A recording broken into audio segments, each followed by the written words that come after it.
Hey everyone, Nicole Russo joining you today for some Hammer Time. We're going to talk about key auctions, things to watch as they unfold, and then afterward we'll recap kind of some key takeaways.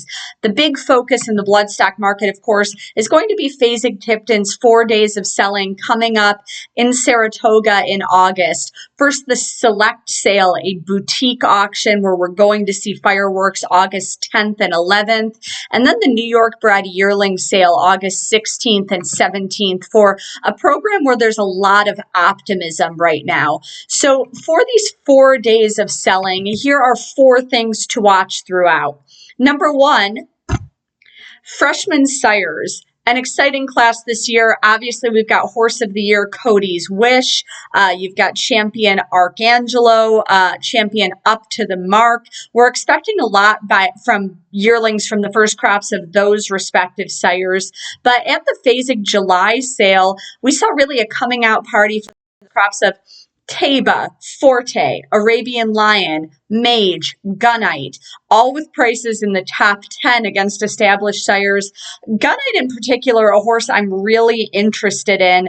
He's a gun runner, and gun runners' first sons to stud have made a good start. Early voting, Cyberknife, Gunite from a very active female family, and he's got kind of a classic pedigree with a lot of speed to it. I think that's really a magic formula in this marketplace. So certainly we're going to be watching this entire first crop class. On the other side of the coin, the second point to watch at these sales, supply and demand for stallions on the other end of their careers. This is sadly the final crop of yearlings for Uncle Mo, and I expect demand to be high for them, particularly for his daughters, as he's really starting to emerge as an outstanding broodmare sire. There are 7 yearlings in the Select Sale by Curlin, who just continues to affirm his classic prowess, and Curlin's future at stud at the point of this recording still uncertain. You'll remember that he was removed from covering duties earlier this year after some health issues, and they have not decided whether he'll be coming back to service for 2027. So these coming crops by Curlin, we could see that supply and demand coming into play for them. Another recently pensioned stallion, the internationally successful Warfront, and in this Saratoga Select Sale. Not really a surprise. His books have been more limited, but we will expect to discuss him at the Keeneland September sale and other auctions moving forward this fall.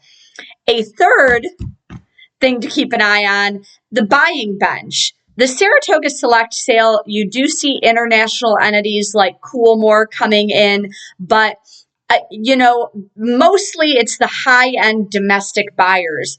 I do expect that we could start to see some new players, though, particularly if Saudi Arabian money comes in.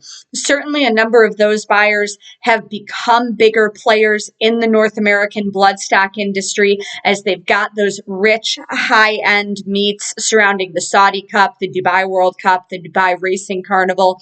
In particular, I'm thinking of Pedro Lanz, who buys for KSA. Now, mostly so far, they've been buyers of more race-ready horses at the 2-year-old sales, at the horses of racing age sales, but I do expect them to start dipping a foot in the yearling marketplace at the higher end at some point. And when they do, they certainly have the capital to make the buying bench very competitive.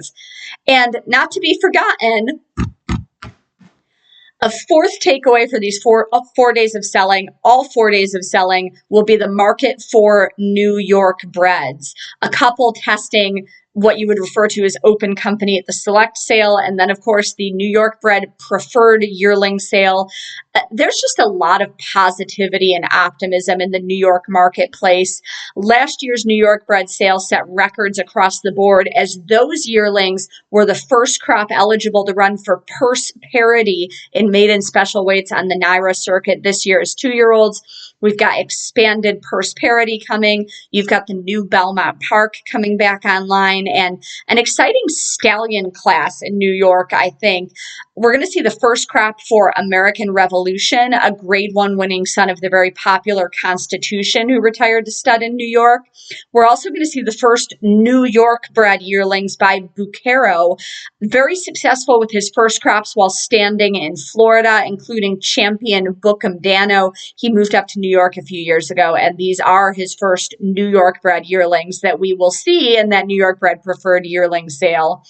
Check back into Hammer Time for the key takeaways from these auctions and who brought just the highest prices at the Fall of the Hammer. And if you like this content, don't forget to subscribe, follow along as I keep bringing you some key bloodstock takeaways.